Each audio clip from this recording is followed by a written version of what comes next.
Voting, elections, and campaign 2018. The leadership of running Iowa's elections rests with the Secretary of State. Two candidates vying for the statewide office on this edition of Iowa Press. Funding for Iowa Press was provided by Friends, the Iowa Public Television Foundation, the Associated General Contractors of Iowa, the public's partner in building Iowa's highway, bridge, and municipal utility infrastructure. I'm a dad. I am a mom. I'm a kid. I'm a kid at heart. I'm a banker. I'm an Iowa banker. No matter who you are, there is an Iowa banker who is ready to help you get where you want to go. Iowa Bankers, allowing you to discover the genuine difference of Iowa banks.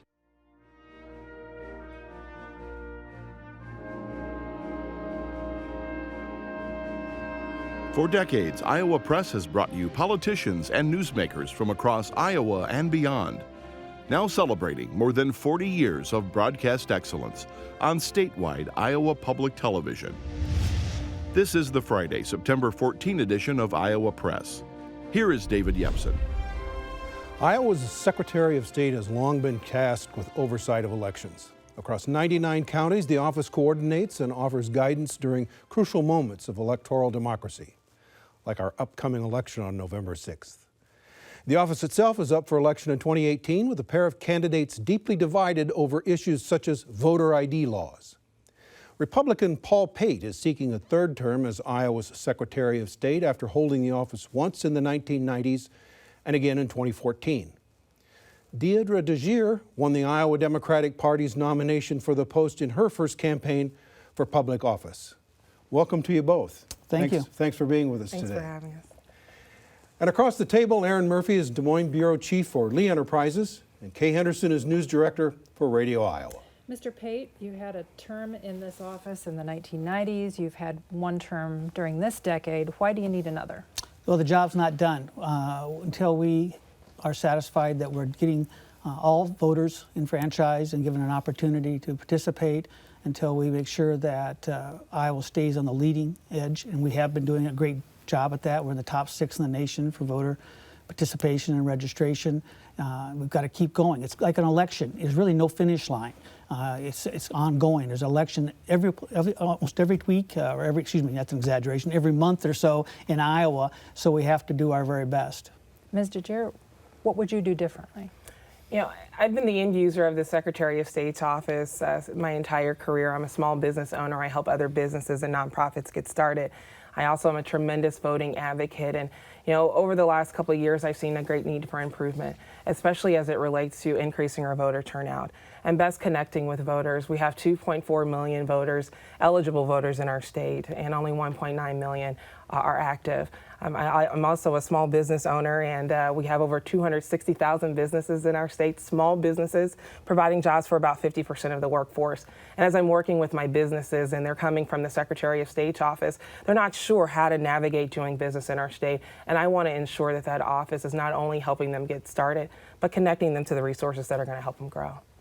We wanted to ask you both about voter ID. It's a new law that people have strong feelings about on both sides. It's currently caught in the legal system, but to kind of back out for Secretary Pate, why was this necessary in the first place when in-person voting fraud is such a rare thing? Why was mandating a voter ID necessary? Well, I think people mistake voter ID because they are saying that there's rampant fraud going on. It's actually about protecting what you value. Just as I'm sure each of you, before you came for this taping, you left your home, you locked your door at your house. You didn't lock it because there's a rash of burglaries in your neighborhood. You locked it because you valued the things inside that home. And voting is one of those things that we value. Almost two-thirds of the states almost two-thirds of the states in this country have a form of voter ID. Iowa was going forward to have a voter ID. We saw nearly 70% of Iowans saying they wanted it. It crossed party lines. It was done because they wanted to be reassured that we were guarding the vote value, and I wanted to make sure what the bill itself was one that was doing the job and not disenfranchising, but actually assuring them of the integrity of the system. And that's the risk, though, isn't it? What the people are concerned with the law say is it comes at the cost of possibly disenfranchising voters. Well, I think there are those political critics who want to say that. What you look at the hard facts, and it hasn't When you look at this year, we had over 40 special elections. This was a soft rollout year for it. 40 special elections, a primary that had record highs for participation in absentee balloting, and one of the highest for the Democrats for turnout. And I think that speaks volumes that the fact that we asked for an ID did not inhibit anybody. In fact, let's underscore here, we sent out and will continue to send out free IDs to anyone who doesn't have it. What's happened is those who want to criticize it use examples from other states, or they draw assumptions that aren't correct and applying them to what we've done in Iowa. Ms. DeJear, what's wrong with voter ID? At the end of the day, it's important for us to defend our democracy, and that means we need each and every eligible voter in our state getting an adequate invitation to participate in the process. This past primary election, we saw 13% of eligible voters in our state participating. Not eligible voters, registered voters. 13% of registered voters participating in that. You know, Iowa is better than 13%. We cannot truly value the vote unless we're truly getting people out to vote. And I think Mr. Pate, when he talks about valuing the vote, I think we should think about the priority. We're held accountable to the National Voting Rights Act. We're held accountable to the National Voter Registration Act. That means we need to make sure that people are getting out to vote. Now, with that being said, you know, this bill changed the voter process, and we have not seen adequate education coming out of the Secretary of State's office to inform people on how their fundamental right, exercising that fundamental right in that process, has changed.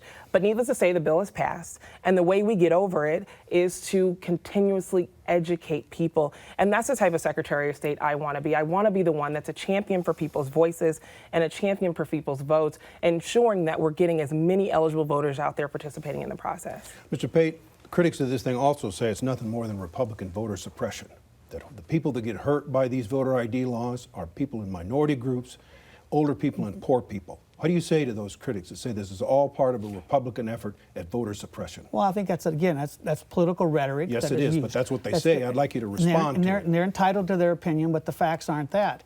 When you look at the polling that the Moines Register did itself, clearly, again, overwhelmingly Republicans and independents wanted to have voter ID because they felt they needed it. The Democrats were almost 50% saying they needed it. When you look at the hard numbers in Iowa, Iowans vote. They're registered and they vote. This was a record number for Democrats in voting in this last primary. So they are coming out. Can we do more and increase voter participation? Well, certainly. We should never stop that. But we're not seeing anybody deterred at all. Our voting stats are right where they were before voter ID was passed, and that's not the end of this discussion. We want to increase it, but this has not demonstrated that it's impacted them at all. And Ms. DeJear, when you go to cash a check, you have to show an ID. What's the big deal? What's wrong with asking people to show a little ID? You do it all the time, buying alcoholic beverages. What's the big deal with having to show voter ID? One may live their entire lives, never cash the check, never buy an alcoholic beverage, but that shouldn't be compared to their right to cast their ballot. So what's wrong with having to show a voter ID, show some form of ID? You know, I don't think that there's something wrong with it, but here's another stat. We know that there's 125,000 registered voters that neither have IDs or have driver's licenses. You know, that's a huge part of our voting block. When we look at just 280,000 folks that participated in this primary and 125,000 without IDs, we have to take those people into consideration. When one person is turned away from the ballot box, then that's an injustice on our democracy, and we have to ensure that we're including people in the process rather than carving them out, not making it complicated, giving them a proper invitation to participate in the process. That means a Secretary of State that's letting them know when to vote, how to vote, that's encouraging them to participate in elections, not just in the large ones, but in those small municipal elections as well, because those are just as valuable. Mr. Pate, you mentioned the soft rollout. Correct. I had a discussion with a poll worker who worked that June primary, and this person did not know that you could sign a document to attest to your presence. They thought you needed to show a photo ID. Mm-hmm. Clear up the confusion for people who are going to go to their precinct on Election Day. What do they need to show in order to cast a ballot? Certainly. Well, I just would point out that the training for these poll workers are done by the local county auditors. We've now stepped up and provided them with training materials and encouraged these auditors to use it. So those poll workers have the accurate information in their counties. Thousands of votes were cast these past elections with much success. Now, to answer your question, when people come in to vote, this election cycle coming in November, they can bring their driver's license, a passport, a veteran's ID, and a tribal ID was just recently added, and use that as one of their IDs, or they can also use one of the state-issued voter IDs that we mailed out to the people that Deidre just talked about, so that they have their card as well, so no one gets left out.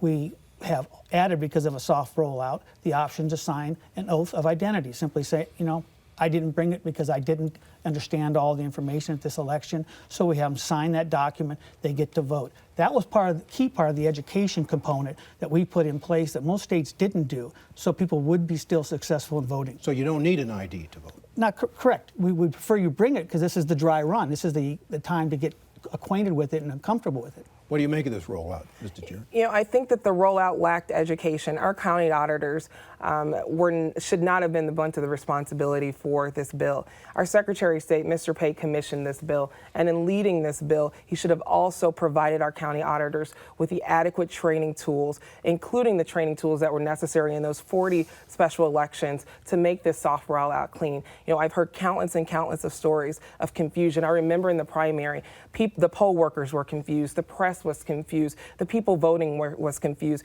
You know, this isn't something simple. This is our most fundamental right that we have as American citizens. And when we're going to change that, we have to make darn sure that we're changing it and educating people on those changes. It's been clear and concise that the confusion has been evident throughout the entire state. Mr. Pate, has your office done enough to educate the poll workers, and can you ensure Iowa voters that they won't be turned away for the wrong reasons this fall when they try to vote in this midterm election? Well, educating is a key component of what we've been doing. We have had a series of training opportunities for the county auditors, and we've developed training materials for the poll workers. What Ms. DeJear needs to remember is that the way our laws are written, the counties run the elections. They are the local county commissioners of elections. We provide them resources, coach them to make them successful as best we can. They still have the on-the-ground job. I respect that, and they have certain authorities.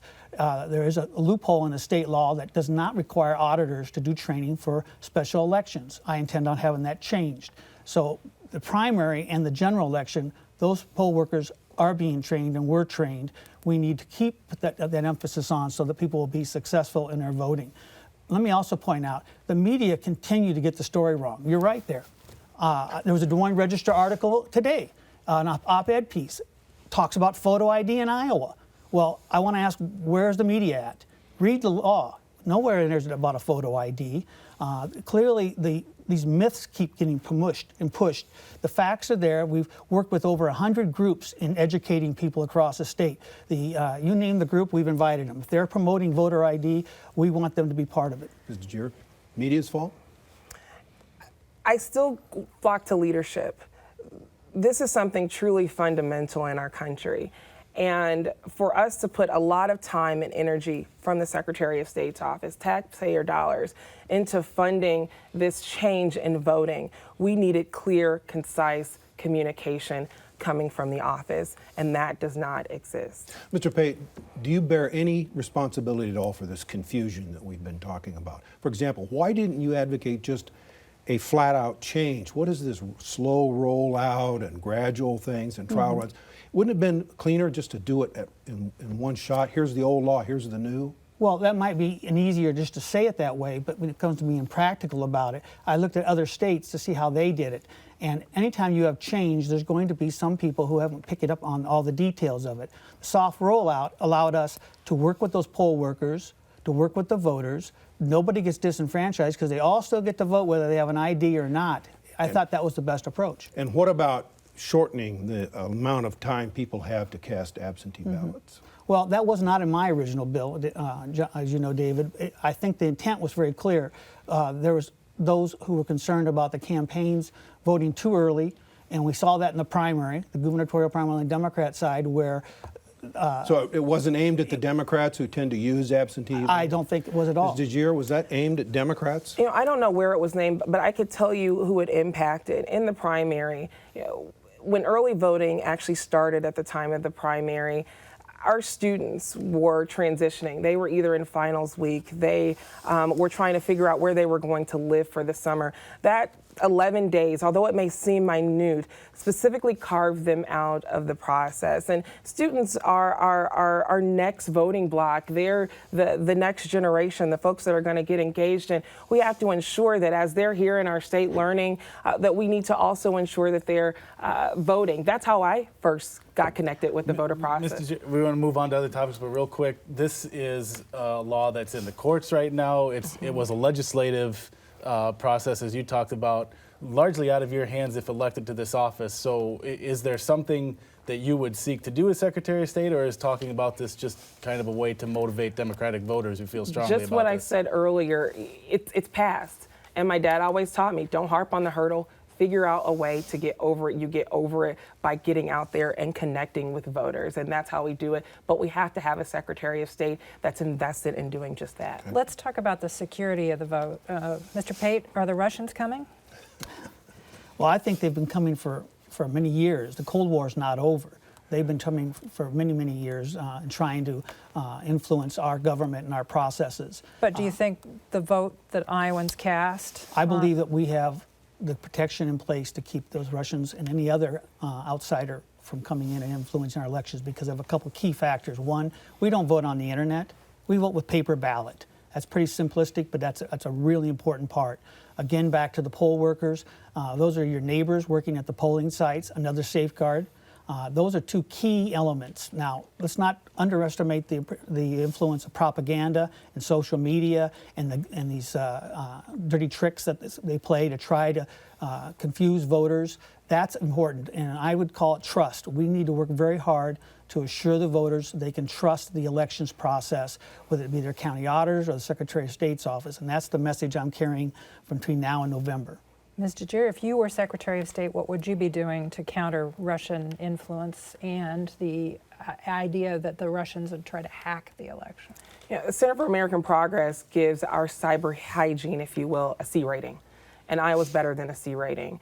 As Secretary of State, what I would do is appoint a Director of Election Security. We know that there are folks abroad that are in rooms. They get paid to hack systems. We've seen it with Target. We've seen it with Visa. We've seen it with Google. We've seen it with 21 states in our country trying to infiltrate the voting systems. It's ever evolving and it's changing every single day. We need someone dedicated to doing that. It's not enough to have a security clearance. We have to have the expertise in the office that's not being reactive, but being proactive so that we're defending our vote and we're defending people's voter data, because that's something that's so serious and so sacred, and we have to ensure that it's taken care of. Secretary Pate, in these extraordinary times, what additional steps has the office been taking? If I remember correctly, the state recently received some federal funds to help boost election security. What are you doing to ensure those voters, again, that their votes are going to be counted? Well, we started long ago. When I first came into office, we reached out to the Office of OCAO, which is the state's IT directors,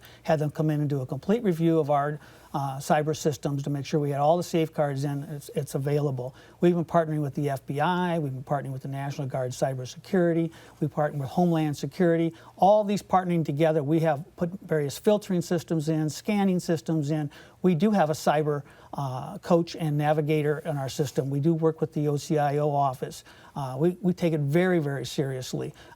Unfortunately, not everyone knows all the details because for obvious reasons. We don't need to lay out all of our protection for them to know about it. But the key thing here is assuring Iowans that we vote by paper ballot. We also have remedial backups for paper printouts. So if something were to go down on our voter registration list, we have another backup. We have things in the cloud that we have for protection as well. We have put all the safety measures in. And the survey you used, Deidre, is not even close to being accurate. There are many more better measurements out there, even from our own Homeland Security office, which I think they're a better authority than another group might be on putting out these alphabet ratings. How do you respond to that? Yeah, they list a litany of things that we can do better in our state based on what we are doing as it relates to audits after each election and the security frameworks that are in place. And I take that seriously. Obviously, I'm not in the office right now, but once in, I will appoint someone to do that because we need the expertise around that issue all the time. Conducting an election is an expensive exercise for counties. They have to get a place to have it, and then they have to pay poll workers. Some states around the country allow postcard voting. Mr. Pate, would you allow postcard voting for any of these elections in the state, like maybe bond elections? We have been looking at that very closely, and we keep all those options out there. We have those discussions with the auditors to see where they think we should be going as well, in what direction. I think there are a lot of good options. Remember, what we're operating under now has been very successful, but we always can look for improvement. So we won't stop at that, but I also want to underscore that the election process itself is about 50-50 right now, in the sense of people who still want the old school, I want to go vote. I want to be at a polling place and do that exercise. And then there's about 40% statewide who are leaning more towards wanting to do it by mail. So DeJear, how do you feel about vote by mail? I love the diversity that we have in our state that gives us options to vote, voting in person, day of, voting early in person, voting by mail. Those are options that can connect with a several number of different types of Iowans despite their work schedule. I think that it's less about our options at this point in time because the options are out there. It's more about connecting with the voter. We know we have about 300,000 folks with disabilities in our state eligible to vote, but we've got 5 to 10% of them participating in the elections process. Let's better connect with them so that they understand how to exercise their right. What about auto registration? Automatic registration is very, very key. Right now there's a framework of automatic registration. What I would like to happen is that the person is automatically registered, and if they want, they can opt out. I was at the DOT the other day, and sometimes they were asking people about voter registration, sometimes they weren't. I want to make sure that that's a succinct process because that's going to give me an opportunity to better connect with the voter by having good data. Is it a good idea? I think it's worth looking at, and we'll continue to look at it. I think we've got to make sure that people recognize that voting is a responsibility. That's a civic lesson as well. I will also mention on disability, I've been very aggressive on that front in partnering with the auditors and the disabilities community. We have done 40-some community outreaches, giving people information. We're expanding curbside voting for those with disabilities. It's more than a physical disability. So often people want to lean on that, and I can tell you it's much more than that, so we have to be sensitive to that. We want to move on to a couple other topics. Governor Branstad, when he returned to office, added some layers to felon voting rights for people who have completed their sentence and get out of jail after having committed felonies. I'm wondering how each of you feel about that process, having to complete a questionnaire and ensure that all of their fines and court costs are paid, which critics of that equate to a poll tax. Mr. Pate, you first. Is that a fair system to ask people who have completed their debt to society to still have to jump through those hoops to cast a vote? Well, I've worked very closely with the governor's office under Governor Reynolds to try to streamline that process. We have it down to basically 12 questions these people have to fill out. And no, you do not have to have your fine paid and off. You do not have to all your restitution paid. You have to demonstrate you're making progress towards that. So we've done a lot to bring that around. We went through a lot of work to make sure that we have the most current lists, so those who have perhaps been a felon and had their rights restored aren't being penalized by going to a polling place and being told, no, you're still on our felon list. One thing we do in Iowa is we have provisional ballots. That's the safeguard so that everybody has a shot at voting on Election Day. Ms. DeJear, how do you feel about I believe felon if someone is exiting prison and it's our expectation that they come back and add value to their communities, that we shouldn't ask them to do that and also take away their right to vote. In addition to that, that process can be streamlined a lot more. Not only are there the questions, but there are the records that that individual has to provide, and many times it costs for that individual to get those records. In some states, couple states, Vermont I'm thinking of, Ms. DeJear, your voting rights aren't affected by your criminal record. Should we go to that? I think that's definitely something to look at, especially if you're coming out of prison and you're trying to do good, you're trying to add value, you're trying to provide for your family. I think it's important. Voting is not only a fundamental right, but that's a gateway to civic engagement. That's a gateway to adding value to your community. Mr. Pate, why not just let all felons vote? Well, I don't think that's what the intention was.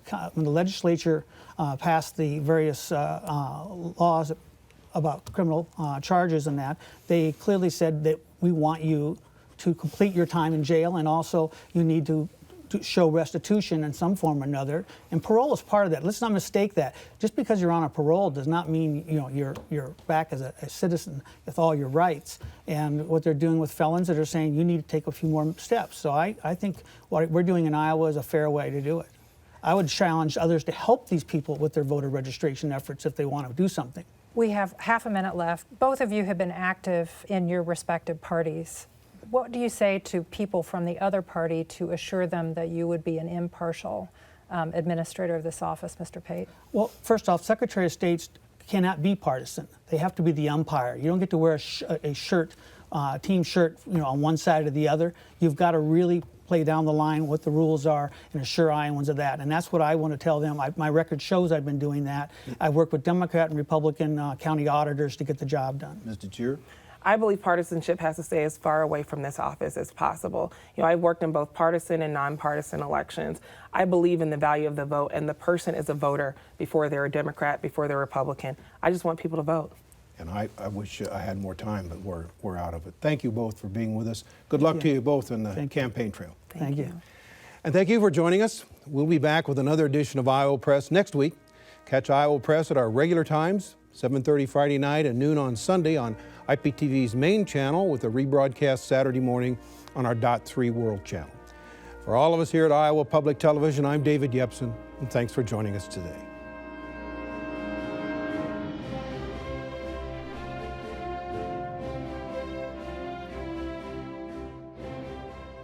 Funding for Iowa Press was provided by Friends, the Iowa Public Television Foundation, the Associated General Contractors of Iowa, the public's partner in building Iowa's highway, bridge, and municipal utility infrastructure. I'm a dad. I am a mom. I'm a kid. I'm a kid at heart. I'm a banker. I'm an Iowa banker. No matter who you are, there is an Iowa banker who is ready to help you get where you want to go. Iowa Bankers, allowing you to discover the genuine difference of Iowa banks.